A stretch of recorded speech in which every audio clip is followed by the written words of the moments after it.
Seigneur. Je suis vraiment content d'être avec vous. C'est une grande joie pour moi avec le frère Zézé qu'on est venu. Béni soit Dieu. Vous savez, je dis juste ça. Il y a Jean-Louis, je pense qu'il y a quelques frères aussi, quand on a eu ce confinement et qu'on était sur ce petit canal de prière là. Donc on a des liens de cœur qui se sont faits avec des frères et sœurs. Je ne sais pas si on va passer beaucoup de temps dans la prière, mais je pense que si certains qui étaient sur ce petit réseau de prière, qui vont prier, même si je ne les connais pas, je vais reconnaître à cause de la prière. Et je pense que voilà la valeur, c'est pas l'apparence, c'est pas ce qu'on voit, c'est vraiment du cœur. Jésus disait c'est du cœur. Amen. Et notre vraie identité n'est pas dans l'apparence. Le monde trouve sa force dans l'apparence. Nous savons que notre identité elle est cachée en Christ. Amen. Et je suis vraiment heureux que vos pasteurs nous ont permis d'être là. Vous savez, avec honnêteté, je disais ça sur la route. Vous savez, si on sort Dieu de certaines choses, et il n'y a plus de raison d'être aux choses. Et si on sortirait Dieu de ce local n'a plus sa valeur. La valeur du local, c'est Dieu à l'intérieur. La valeur de notre vie, c'est Dieu à l'intérieur. Et moi, je n'oublie pas qui je suis. Je sais que je suis un homme pécheur, sauvé par la grâce de Dieu, qui a besoin de la grâce de Dieu. Et je voudrais donc prier avec vous quelques instants. Et ensuite, vous partagez la parole de Dieu, qu'on se laisse bénir ensemble, que Dieu nous fasse du bien. Je ne pense pas que ce qu'on va écouter, on va apprendre des choses, mais vous savez, des fois, il y a des choses tellement élémentaires, tellement simples, et c'est parfois une grande bénédiction de se rappeler les choses les plus simples. Béni soit Dieu, amen. Alors, on va prier le Seigneur ensemble. Je sais qu'il y a un ancien dans le fond d'Agaï qui est là-bas. J'aimerais qu'il puisse prier le Seigneur pour moi. J'aimerais qu'on prie ensemble le Seigneur, s'il vous plaît. Gloire à Dieu. Amen. Béni soit Dieu. Voilà, béni soit le Seigneur. Donc, quand j'avais ce message-là, je pensais à des frères qui étaient là, une équipe de frères qui m'avaient appelé pour partager aussi une réunion. Et puis, cette réunion a été annulée, puis ce message-là, il est revenu sur mon cœur. Et je me suis dit, donc Seigneur, c'est là donc je voudrais vous dire, dans les mots qui vont être dits, je connais pratiquement quelques personnes, quelques frères, que j'ai vu les visages, quelques échanges, mais je voudrais vous dire que Dieu va nous parler. Amen. Amen, pour au Seigneur. Et la parole de Dieu, elle est là, et des fois elle nous fait un grand bien, des fois elle vient frapper notre cœur. Mais nous aimons Dieu. Amen. On n'a pas choisi notre père quand on vient au monde dans une famille. Il y a des jours où le papa, ça va bien. Puis il y a des jours où, voilà, mais on n'aime pas un père parce qu'il est gentil seulement pour nous. On aime notre père parce qu'il est notre père. Amen. Et nous aimons Dieu. Quel que soit ce qu'il nous dit, nous l'aimons. Amen, bon Seigneur. Alors j'aimerais quand on va rentrer dans la parole de Dieu, on va lire un passage après, mais avant ce passage, je voudrais juste vous dire ces mots. Vous savez, quand on lit les évangiles, on va s'apercevoir que Jésus a passé pas mal de temps à enseigner, mais aussi, on va s'apercevoir aussi en lisant les évangiles, que Jésus a passé une grande partie de son temps à désenseigner les hommes, pour les réenseigner. Et ce message, il est là dans mon cœur, et je pourrais le prêcher ailleurs. Je sais qu'il y a des anciens, j'ai un grand respect pour tous les frères. Et voilà, je prêcherai la parole de Dieu simplement. Je suis pas à l'aise dans les mots que je suis en train de dire. Mais voilà, c'est ce mot qui est dans mon cœur ici. Je pourrais le prêcher ailleurs, c'est pas un problème, vous comprenez. Mais avec un grand respect que j'ai pour tous les frères, je voudrais donc apporter la parole de Dieu avec liberté. Et donc on va voir que Jésus a fait ça dans les évangiles. Dans Matthieu 5 par exemple, on va voir qu'il va le dire 4 fois, mais il le dit plus, mais 4 fois il va le dire de cette façon-là. Vous avez appris qu'il a été dit. Mais moi, je vous dis. Et il semblerait que Jésus a fait comme du recadrage. Et vous savez, ça, c'est pas... Faut pas se vexer, mais on a besoin tout le temps. Vous savez, quand on regarde les pneus de notre voiture, on ne les a pas dégonflés, mais pourtant, au bout d'un temps, quelques jours, quelques semaines, si on passe au gonflage, on va voir qu'il y a une petite perte. Et il faut remettre à niveau. Et Jésus a a passé un grand temps, bien sûr qu'il était confronté aux pharisiens, mais il a passé un grand temps dans la parole de Dieu à dire, vous avez appris qu'il a été dit, mais moi je vous dis, comme si que les hommes, tout doucement, il y avait comme une déviation, comme un enseignement qui n'était pas vraiment celui qu'il fallait, et c'est ce qu'il a fait, et on va le voir, et un jour, et j'arrive au verset, Jésus a donc fait ça, et j'arrive au verset que j'aimerais qu'on lit ensemble, ça sera l'introduction du message. Un jour, tout simplement, il n'était pas là en train de faire un enseignement, il était là en train de prier. Et la plus grande valeur de nos vies, vous savez, prier, c'est merveilleux, que Dieu soit béni. Vous savez, la prière, c'est quelque chose de merveilleux. Vous savez, dès qu'on va prier avec quelques-uns, excusez-moi, merci Seigneur pour la prière, la vie du public, la vie de l'Église, la vie où on est tous les frères ensemble. Mais là où on va être vraiment naturel, c'est qu'on va être tout seul avec Dieu. Dès que quelqu'un va écouter notre prière, que vous le vouliez ou pas, et puis c'est peut-être bien de le faire, parce que si on serait peut-être trop naturel, des fois on dirait des choses qui doivent rester secrets entre nous et Dieu. Et Jésus est là, il n'est pas en train de faire un enseignement, c'est un besoin. Vous savez que je ne veux pas perdre trop de temps, mais je dis ça, vous savez que le Père, le Fils, le Saint-Esprit, ils sont un, ils sont un Dieu, trois personnes, mais un Dieu, et ils sont ensemble. Et puis pendant les 33 ans que Jésus a été sur terre, il y a eu une place vide dans le ciel. Dieu est omniprésent, mais à un moment donné, le Fils, l'expliquer, les anciens pourraient mieux le faire que moi, mais à un moment donné, Dieu le Fils est venu sur la terre, et il a été comme nous dans un corps d'homme. Et puis à un moment donné, il y avait donc quel manque qu'il y a dû avoir. Jésus ne faisait pas, c'était pas bien de prier, c'était un besoin. Il y avait dans le ciel un grand vide et tous les regards des anges du monde céleste, là, ils avaient les yeux sur la terre. Et Jésus était là-bas et il priait. À ce moment-là, il est en train de prier. On va lire le passage, l'évangile de Luc, chapitre 11. Il est en train de prier, donc il n'enseigne pas les disciples, tout ça, c'est quelque chose de naturel qui sort de lui. Et regardez ce qui se passe, le résultat de la prière de Jésus sur la vie et le cœur des disciples. Je vous lis le passage, l'évangile de Luc, chapitre 11, verset 1er. Jésus priait un jour en un certain lieu, et lorsqu'il eut achevé, un de ses disciples lui dit, « Seigneur, enseigne-nous à prier. » Amen. Les disciples sont là, et Jésus, sans vouloir le faire, mais là on va le voir, là, Jésus est là, il est en train de prier, et les disciples écoutent la prière de Jésus. Et quand ils l'écoutent prier, c'est tellement fort qu'ils vont dire, c'est de la rééducation dans la prière. Les disciples, on le sait déjà, mais Pierre, quand il va le dire dans Acte 10, il va dire, jamais rien d'impur n'est rentré dans ma bouche, même si c'était des pécheurs, ce n'étaient pas des lévites, ce n'étaient pas les hommes qui servaient dans le temple, mais malgré cela, ils avaient été élevés comme tous les juifs, les petits juifs de l'époque, les israélites de l'époque, avec des bases très fortes dans la prière. À l'âge de 3 ans, l'éducation des juifs commençait dans la prière, et ils priaient, ils avaient l'habitude de prier, mais là ils écoutent Jésus prier. Et là, ils sentent qu'ils ont besoin d'apprendre, ou alors de réapprendre à prier. En écoutant Jésus dans la prière, ils viennent et vont dire, mais vous pourrez le dire comme ça, je paraphrase, mais vous pourrez dire ces mots-là, Seigneur, on a prié, mais on ne connaît pas cette prière-là. La seule notion d'une relation de Dieu avec le Père et le peuple de Dieu, c'est dans un livre de l'ancien prophète du Testament, et il va dire ces mots, Abraham est notre Père, cependant il ne nous a pas connus, tu es notre Père. C'est la seule allusion où on va avoir une filiale Père-Fils. Mais là Jésus prie et il s'adresse. Et cette prière-là, elle est là, et sentent qu'ils ont besoin qu'ils les apprennent, ou alors qu'ils les réapprennent. Vous savez, il y a des choses qu'on a besoin de réapprendre. C'est avec de l'humilité que je vous dis ça, les frères. Je pourrais le prêcher ailleurs. Je suis un petit peu gêné. Je sais qu'il y a des anciens. Il y a plein de frères qui sont là. Et je ne suis pas au-dessus. Je suis assis avec vous pour prêcher le message. Mais il y a des choses que des fois Dieu voudrait nous dire.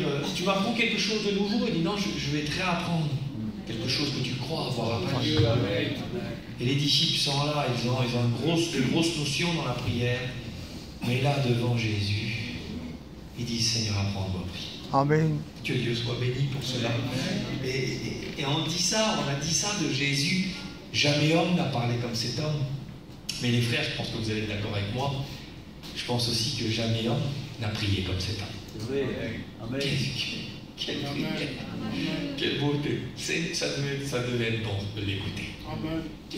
Ah là là, quel privilège qu'ils ont eu. Et il était là, et les disciples sentent le besoin qu'il les réapprenne à prier. Une rééducation dans la prière.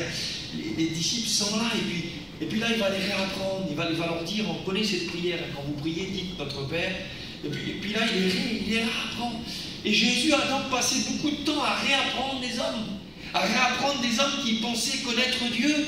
Et des hommes, on va le voir, je dis juste cette parenthèse-là, quand l'apôtre Paul, avant d'être l'apôtre Paul, Saul de Tarse, qui avait servi Dieu, qui était dans un zèle plus fort que les jeunes gens de son époque, et qui était là quand Jésus lui a apparu, la première chose, il a dit, « Qui es-tu, Seigneur ?»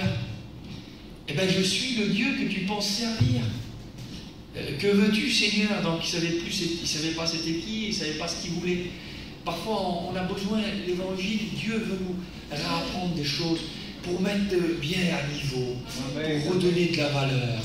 Parce qu'une vie chrétienne, c'est pas, on va le voir ensuite, je ne veux pas devancer, mais une vie chrétienne, c'est pas seulement faire beaucoup de choses, mais c'est aussi faire bien les choses. Parfois, Dieu ne nous demande pas de faire plus, il nous demande de faire mieux. Que Dieu soit béni pour ça. Et puis Jésus a aussi fait beaucoup de choses, il a réappris plein de choses, il a remis plein de choses à leur place. Il a remis plein de choses à leur place. Les pharisiens, on va le voir, ils payaient la dîme du cumin, de l'amande, des petites fleurs, ils enlevaient les 10% là-dessus. C'était très bien, il ne va pas les condamner, il va dire voilà ce qu'il fallait faire. Il faut les continuer de faire, mais il dit vous avez fait ça, mais vous avez négligé le plus important dans la loi. L'amour, la miséricorde. Et parfois, on va s'attacher à du détail et Dieu veut nous ramener à un essentiel. Dieu veut nous ramener à des valeurs. Et puis, il a fait aussi de la rééducation. La rééducation, c'est réapprendre ce qu'on a déjà appris. Il a fait de la rééducation aussi dans l'importance des choses. Et je voudrais vous parler de ça dans cet après-midi. L'importance des choses. Je le dis encore une fois, je vais essayer que ça soit la dernière fois. Je me mets à l'aise, je prêche ce message-là avec vous, je suis assis avec vous et je pourrais donc le prêcher ailleurs. Jésus a voulu nous réapprendre l'importance des choses. Et avec le temps, vous savez, il y a plusieurs dangers qui nous guettent dans notre vie chrétienne. Et un des dangers, il y en aurait plusieurs, mais moi j'ai voulu parler de ça, c'était dans mon cœur, c'est ce qui guette ma vie, vous savez, on n'est pas à l'abri, caché derrière une Bible et derrière un ministère. Avant d'être des bergers, nous sommes des brebis. Et c'est parce qu'on n'a pas oublié cette identité-là qui nous fera être des bons bergers. Donc, je suis un chrétien, j'ai besoin de Jésus. Et je vais veiller sur ce que je vais vous citer maintenant, je me bats aussi. L'un des dangers qui nous guette, il y en a plusieurs, mais un, c'est ce formalisme religieux-là. Je vais vous parler de ça cet après-midi. S'attacher plus aux formes qu'au contenu. On est plus attaché à la forme qu'au contenu. Vous avez vu des fois, il y a des gens, pour donner une image du formalisme, ce que ça peut être, ben vous avez vu, on a des frigidaires à la maison. Et il y en a, il y a ce frigidaire. Il y a ce frigidaire américain avec les deux grosses portes, avec tout là, on a des glaçons, on a de l'eau, on a tout. Puis comme on le regarde, et puis on met un autre petit frigidaire plus petit, blanc, qui est là, qui est basique, on va dire comme ça. Et puis on est là, et comme on va regarder en apparence, le petit frigidaire blanc, il est écrasé là. Et ben, le formalisme, pour vous donner une image, c'est comme si il y a ce gros frigidaire immense là, qui vaut une fortune, l'autre on ne regarde pas à côté. Et puis quand on commence à l'ouvrir, il n'est même pas branché, il n'a pas de courant, et il est vide. Par contre, le tout petit qu'on a négligé, là, vous allez voir, si vous avez soif, bien tout de suite, l'apparence, ça ne dure pas longtemps, la forme ne dure pas longtemps. Quand vous allez ouvrir qu'il est vide, tout de suite, là, vous allez prendre l'option B, l'option négligée. Vous allez aller voir un petit frigidaire blanc, là, vous allez l'ouvrir, et lui, par contre, il ne payait pas de mine par rapport à l'apparence, par rapport à la forme, mais il est rempli d'eau, de boissons, de nourriture, de ce que vous voulez. Et après, vous allez laisser le gros vide, et vous allez aller vers celui qui... Eh bien, c'est ça. Le formalisme religieux, c'est des grandes formes, mais Dieu va donner plus de valeur au contenu. Amen. La vie avec Dieu, c'est un contenu. Amen. Si en plus on a la forme, merci Seigneur, mais même si on ne paye pas de mine, c'est pas important pour Dieu. Ce qui compte pour Dieu, c'est l'intérieur. Il ne faut pas s'attacher à l'extérieur, Il faut s'attacher à l'intérieur. Et Jésus va l'enseigner, il dit, pharisiens hypocrites, nettoie d'abord l'intérieur de la coupe et du plat, et l'extérieur sera aussi net. Donc, d'après Jésus, l'extérieur se nettoie par l'intérieur. Il dit, nettoie d'abord l'intérieur, et l'extérieur sera aussi net. Ça veut dire que c'est l'intérieur qui va habiller l'extérieur. Et je voudrais donc vous parler de ça. Nous vivons dans un monde, un homme disait ça, nous vivons dans un monde, excusez-moi, j'ai un grand respect pour tous les anciens et tous les frères qui sont là, mais je voudrais dire ça. Nous vivons dans un monde où les funérailles sont plus importantes que la mort. Où la cérémonie d'un mariage est plus importante que l'amour qui va suivre dans le mariage. Où l'apparence est plus importante que la réalité. Nous vivons dans une culture de l'emballage qui méprise le contenu. Aujourd'hui, beaucoup dans le monde, c'est comme ça, mais ça veut jaillir sur l'Église, ça veut jaillir sur notre cœur, ça veut jaillir sur mon ministère. Excusez-moi les frères, c'est bien, moi je suis là, demain je suis chez moi, j'invite les frères à venir chez moi, les rôles ils tournent, c'est rien, c'est une roue qui tourne. Mais c'est pas mon identité, la mission que je fais là. On n'est pas des distributeurs de messages. Ce qui va impacter Dieu, vous savez, Dieu va l'oublier, ma mission, moi, c'est ma vie livrée qui va se rappeler. C'est mon obéissance vécue. Et puis on est rendu ça, on regarde plus l'emballage que le cadeau, un beau emballage bien fait, mais à l'intérieur c'est vide. Et Dieu veut nous apprendre et nous réapprendre, et Jésus a voulu ça. Il a voulu nous apprendre l'importance des choses, la valeur des choses. Les premiers pas, les premières choses, le plus important, et Jésus nous rapprend le plus important, il nous ramène au plus important. Vous avez vu le temple, je prends cet exemple-là parce que Jésus, il a touché aussi le temple. Pas le temple physique, il n'a rien détruit, Jésus. Mais il a voulu détruire la place du temple dans le cœur des hommes. Il a touché, pas au temple physique, mais au temple qui était là dans les yeux des disciples. Vous avez vu le temple, certains montraient à l'époque de Jésus une fidélité totale au temple. Il n'y manquait jamais l'heure de la prière, et ils en étaient même fiers. Vous avez vu quand Jésus est là à un moment donné, et puis que les disciples sortent avec lui, et puis la Bible dit qu'ils leur font voir, juste après la prière, là, on va le voir, ils vont montrer au Seigneur le temple, ils vont dire, regarde les belles pierres, quel bel édifice, quelle valeur. Et puis Jésus va dire dans Matthieu 12, il va dire ça, il va dire, les hommes sont là sur le temple, sur la valeur, et Jésus va dire, Matthieu 12, 6, or je vous le dis, il y a ici quelque chose de plus grand que le temple.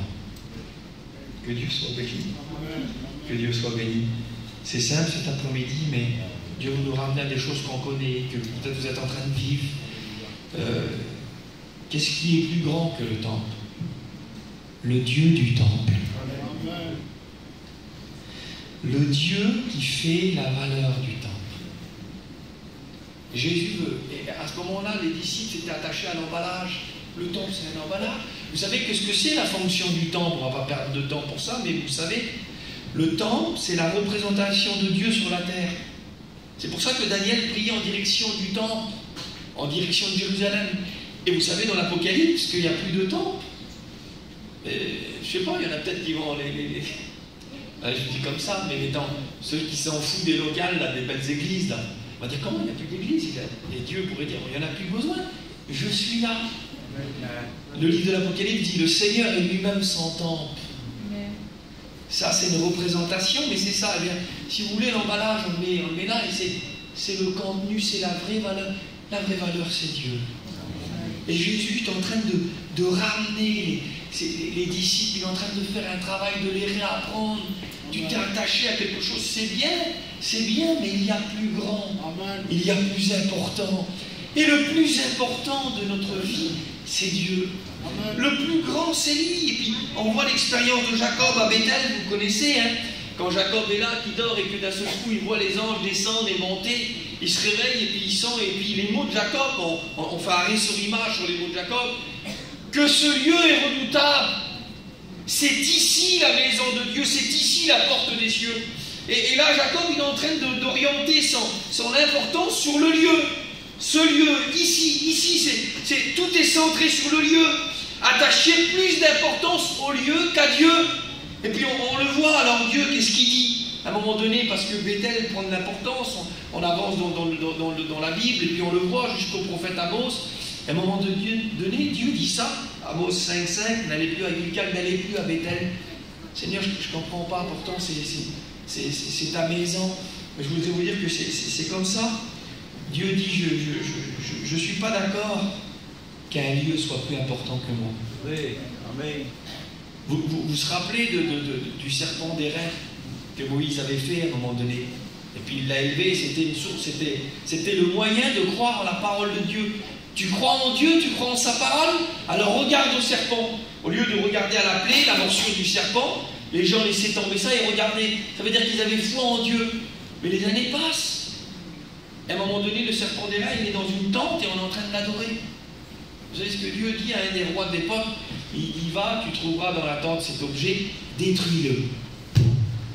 Mais Seigneur, je ne comprends pas. C'est toi qui as ordonné qu'on le fasse. Et maintenant, tu nous demandes de le détruire. Oui, parce que Dieu dit, je ne peux pas laisser quelque chose prendre ma place sur le podium. Je ne peux pas laisser quelque chose devenir plus important que moi. Je ne peux pas laisser qu'on s'attache plus à l'emballage, plus à la forme qu'à moi-même. Et le Seigneur est en train de réapprendre ça, puis on le voit avec Jacob. À un moment donné, Genèse 35, il dit ces mots. Il dit à Jacob, Jacob revient dans ce lieu-là, et puis il ajoute un nom, on connaît El Bethel, le Dieu de la maison. Et Jacob est en train de faire son expérience. Ce n'est plus le lieu, mais c'est le Dieu de la maison qui devient important pour Jacob. Jacob est là et il est ramené. Il est ramené au plus important. Vous savez qu'on a parfois besoin d'être ramené au plus important. Vous savez que inconsciemment, des fois, ça peut arriver. Ça peut arriver.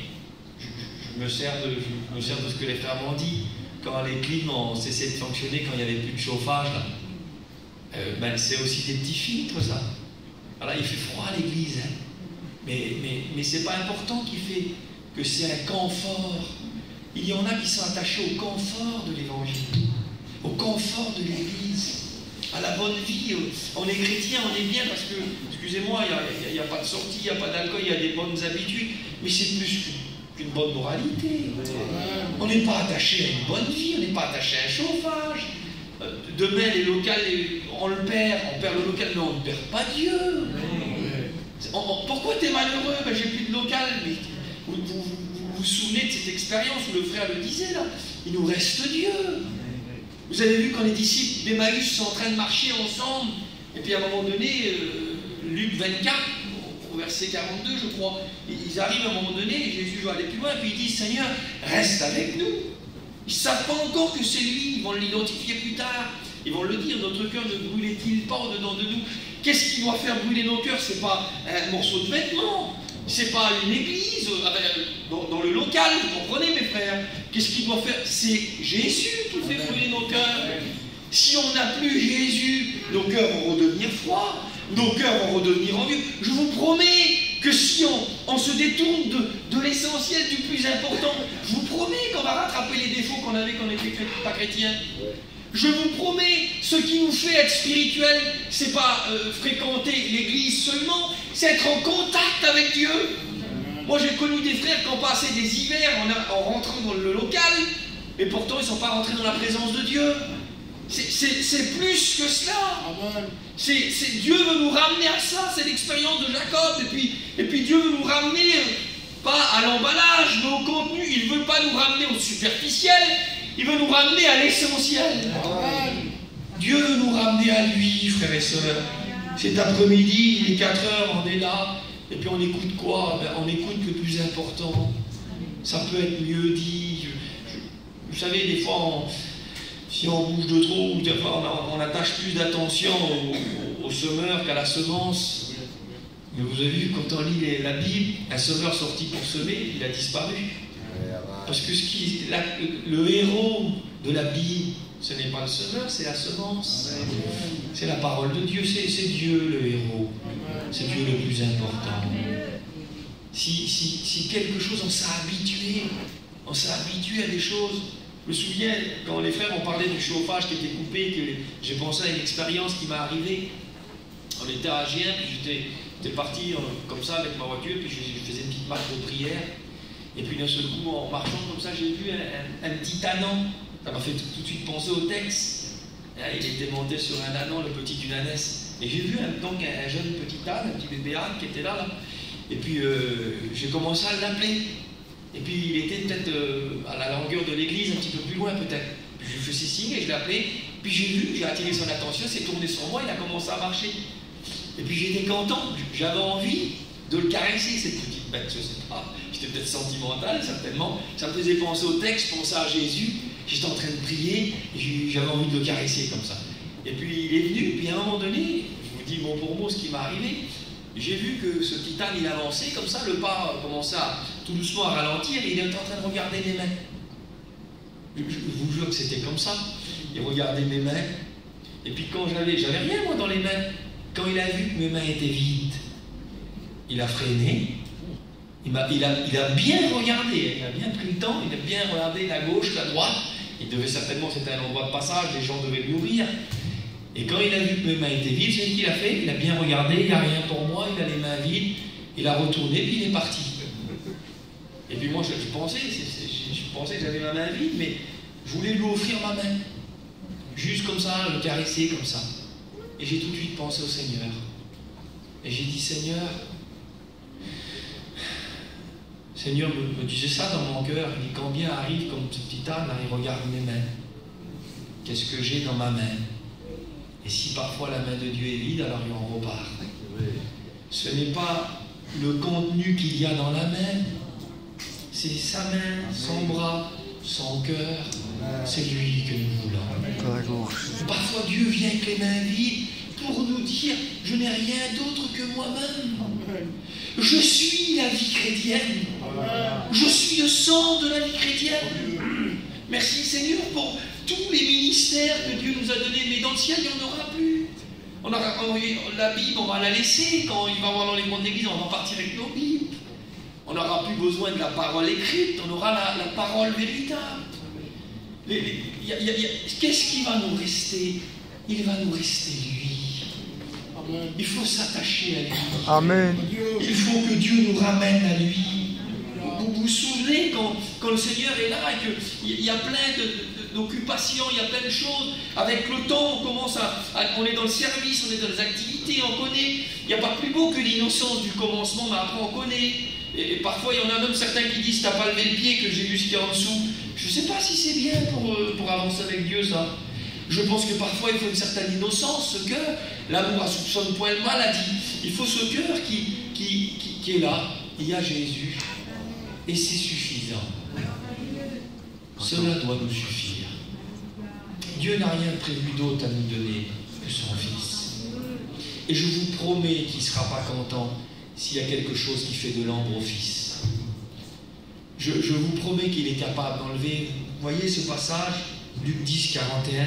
Marc, tu t'inquiètes, tu t'agites pour beaucoup de choses. Une seule chose est nécessaire. Pas deux, pas trois, une. Oh, vous savez, l'évangile, il est simple. L'évangile, c'est lui. C'est lui, l'évangile. Et il dit une seule chose est nécessaire. Dieu veut nous rappeler ce qui est essentiel. Il veut nous ramener à lui. Le Maître veut nous ramener à lui. On pourrait aller dans des choses, ça paraît simple, mais Dieu veut nous ramener voir ce qui est simple. Dieu veut nous ramener à l'essentiel, Dieu veut nous ramener à lui. Je voulais vous parler parce qu'il y a comme un détournement petit à petit. Il produit peut-être moins de joie. Il faut des accompagnements. Vous avez vu, il faut mettre des choses à côté parfois. Aujourd'hui, je ne sais pas comment c'est chez vous, mais avant, vous savez, c'était les femmes qui faisaient la cuisine. Chez nous, c'était des mangers très simples. Il n'y avait pas besoin de super assiettes, de super décors. Il ne fallait pas décorer la table. C'était le bon manger quand vous voulez. Aujourd'hui, on habille beaucoup, on embellit beaucoup. Et puis, même si c'est pas très bon, mais si c'est bien habillé, si c'est moins bon, mais c'est plus beau. Alors, tu as vu que, mais si tu calcules bien, avant, c'était moins beau, mais c'était plus bon. On était plus attaché au goût, à la qualité, qu'au visuel. Et le Seigneur voudrait nous ramener, il voudrait enlever les à côté, il voudrait les séduire. Vous vous souvenez de ce passage-là, quand Moïse et Élie sont là et que Jésus il est sur la montagne, et qu'à ce moment donné, il est là, et puis qu'à un moment donné, Pierre, il ne sait plus trop quoi dire, il dit faisons 3 tentes. Donc Jésus, Moïse, Élie, allez, il met tous les 3 sur le podium. Qu'est-ce qui se passe? Que mon Dieu réagit tout de suite après. La Bible dit qu'une nuée les couvrit, et comme ils rouvrirent les yeux, ils ne virent plus que Jésus seul. Ça veut dire que Dieu dit, ah, t'es en train de prendre des à côté, t'es en train de... Non, non, Dieu ne veut que Jésus seul. Il veut qu'il soit celui qui prend toute la place dans votre cœur. Il veut nous ramener à lui. Il veut qu'il soit une autre joie. Si quelque chose d'autre a produit plus de joie que lui, il faut s'en repentir. Il ne faut pas tolérer des concurrents de Jésus.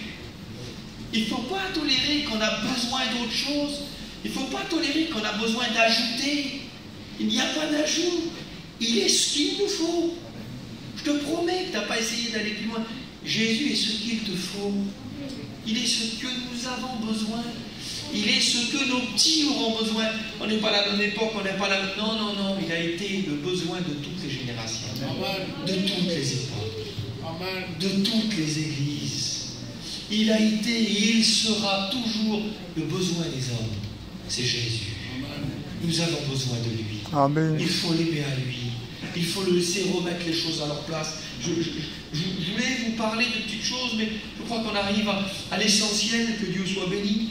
Je voulais vous parler des phylactères. Vous avez vu, les petits morceaux de prière, c'était fait pour le matin. On a commencé à vraiment les mettre 200 ans avant Jésus. On a mis les petites boîtes avec 4 versets de la Bible, des versets essentiels de la loi. Et puis on les mettait sur le front et sur le bras, et puis on les mettait avec une cordelette qui devait, quand on joint les mains, on devait tomber à la prière. C'était tout des rappels pour tu aimeras Dieu de tout ton cœur. C'était le rappel, les phylactères étaient des rappels pour nous ramener à la prière. Mais que le temps a passé, et puis beaucoup de pharisiens ont vu que ça avait une belle apparence. Quand un homme avait les phylactères qui étaient là, sur le front, ça fait qu'on regardait, quel homme de prière! Quel homme de prière! Et c'était pas ça le but premier, c'était juste de nous rappeler d'aimer Dieu et d'aller à Dieu dans la prière. Mais après, c'était juste à porter le matin. Le but, c'était tôt le matin, quand on se levait à nos occupations de matinée, là, dans le privé, là, on devait nous rappeler pour nous ramener à la prière. Mais avec le temps, les phylactères ont été employés plus pour ça. On a supprimé le but. On s''a mal appris avec le temps. Et après, on les portait toute la journée. Et après, le but des phylactères, c'était qu'on dise Rabbi, maître, t'es un maître de la prière. T'es un homme terrible, t'es très spirituel. Et le Seigneur ramène, il dit c'est plus important, tu peux les enlever. Il dit malheur à vous qui portez des phylactères. Seigneur, c'est pas possible, je comprends plus. Dieu veut nous ramener, remettre les choses à leur place. Amen. Vous savez, s'il y a quelqu'un qui jeûne pour Dieu, là, et puis si d'un seul coup le motif du jeûne commence à... Et puis on commence à dire, t'as vu le frère là, c'est un frère qui jeûne, ça. Quel frère? Quel frère de prière? Je vous promets que Dieu est en train... que le Seigneur est en train de dire, quel dommage. Notre but, c'est lui. On veut l'aimer. On veut être discret. On ne veut pas... Quel dommage il a su. Je ne veux pas que tu saches. Parce que je le fais pour lui. Dieu veut nous ramener à lui. Il veut que nous venions à lui. Puis je vais terminer, que Dieu soit béni. Merci Seigneur. Merci Seigneur. Que Dieu soit béni. Alors il veut nous faire un petit peu de rééducation, la rééducation de cœur. Il veut nous réapprendre les éléments élémentaires de la parole de Dieu. Je termine avec ça. Vous le savez, je ne vais pas vous l'apprendre. Je voudrais juste vous le rappeler. Qu'est-ce que c'est la vie chrétienne? On pourrait dire plein de choses, hein. Mais regardez, pour vous faire simple, on va lire un verset de la Bible. On va terminer avec ça, c'est très simple. Que Dieu soit béni. Qu'est-ce que c'est la vie chrétienne? Je voudrais nous réapprendre. fois, on part dans plein de choses, merci Seigneur. Mais des fois, le Seigneur nous ramène aux choses les plus simples. Qu'est-ce que c'est la vie chrétienne? Alors, on ouvre notre Bible et on termine Marc 3. Et ce verset que les frères connaissent, Marc 3, verset 13, il monta ensuite sur la montagne, il appela ceux qu'il voulut, et ils vinrent auprès de lui, et il en établit 12 pour les avoir avec lui et pour les envoyer prêcher. Il en établit 12 pour les avoir avec lui. Voilà, c'est ça la vie chrétienne. C'est être avec Dieu. La vie chrétienne, c'est d'être avec Dieu. Le sens de notre vie, c'est d'être avec lui. Dieu nous veut à nous. J'imagine la première, il les a établis pour les avoir avec lui et pour les envoyer prêcher. J'imagine ces étudiants que ça y est, tu nous as choisis pour rentrer en service. Alors qu'est-ce qu'on fait? Jésus s'assit, asseyez-vous. Voilà, qu'est-ce qu'on fait? Eh bien, on fait le plus important. Ben, on va pas. Non, on fait quoi? On a envie d'aller prêcher. Il dit, mais avant, il dit, on est ensemble. On fait rien là. Non, il disait ça. C'est ça le plus important. Est-ce que tu es capable ou est-ce que tu as plus appris? Est-ce que tu ne sais plus être avec lui? Est-ce qu'on serait capable? Là, on va se séparer. La mission sera ce que la sera. Les réunions seront ce qui seront. Mais est-ce que là, après cette petite mission-là, tu vas être capable de t'asseoir avec lui, de ne rien faire d'autre qu'être avec lui? Et bien ça, c'est le commencement de la vie chrétienne. Mais c'est tout le long de la vie chrétienne. Dieu nous veut nous ramener à lui. Dieu veut que Jésus soit toute la valeur dans notre vie, toute la valeur dans notre église, toute la valeur dans notre maison, toute la valeur. Je termine avec ces mots. Et on va prier. C'était une petite fille. Vous la connaissez peut-être, c'est ce récit. Car elle avait perdu sa maman, elle était très jeune. Elle était tellement jeune qu'on n'avait pas encore arrivé à lui dire que sa mère était décédée. Et puis elle était là, alors on pensait, on lui disait comme ça on n'avait pas le courage de lui dire. Alors la petite, elle avait pensé qu'elle était partie vivre chez sa tante. Et la petite a pensé que sa mère était à la maison, et puis elle assistait tous les jours, je vais aller chez moi, je vais aller chez moi, je vais aller chez moi. Et puis tellement que c'était compliqué, un jour on l'a amenée. Et quand elle est arrivée, elle a couru dans la cuisine. Puis la cuisine était vide. C'était une belle maison pourtant. Elle a couru au salon, elle a monté les tasses, elle a été à la chambre, et puis elle a fait les 4 coins de la maison, et sa mère n'était pas là. Elle est redescendue vers sa tante, elle a dit, je m'en allais d'ici, c'est plus chez moi. Chez nous, c'est avec lui. C'est lui chez nous. C'est lui notre maison. Vous avez vu, il a dit au brigand, tu seras avec moi dans le paradis. Tu seras avec moi le paradis après. Je vous promets que s'il n'est pas au paradis c'est pas le paradis. Le paradis c'est lui. Le ciel c'est lui. La vie chrétienne c'est lui. Notre maison c'est lui. Nous avons besoin de l'aimer, de revenir à lui, de nous rappeler. Peut-être qu'il y en a qu'on est là, des fois, avec la vie, avec les combats, avec le manque de vigilance, des fois on est là, et puis on se met à dire, voilà, il me faudrait un petit peu d'argent, il me faudrait ça, puis c'est pas vouloir ce que vous voulez. On commence à penser que nos besoins sont d'ordre de matériel. Il faudrait que j'ai ça, il faudrait que ma santé s'améliore. Je comprends bien que c'est mieux d'être en bonne santé que malade. S'il y a des malades, je m'excuse de dire ces mots, mais je comprends bien. Mais on commence à frapper sur les à côté. On frappe à côté. C'est pas de la santé qu'il nous faut. Ce n'est pas de l'argent. Ce n'est pas changer d'église. Ce n'est pas changer d'environnement. C'est pas aller dans un autre. C'est pas un endroit que nous avons besoin. C'est une personne. Marc, tu t'agites pour beaucoup de choses. Une seule chose est nécessaire. Une seule chose est essentielle. Notre essentiel a un nom. Il s'appelle Jésus. C'est de lui que nous avons besoin. On va fermer nos yeux. On va prier le Seigneur. Dieu veut nous ramener à lui. Que Dieu soit béni. Amen. Merci pour ta parole, Seigneur. Dans la simplicité, nous voulons comprendre. Pardon, Seigneur. Pardon, Seigneur, quand je me suis...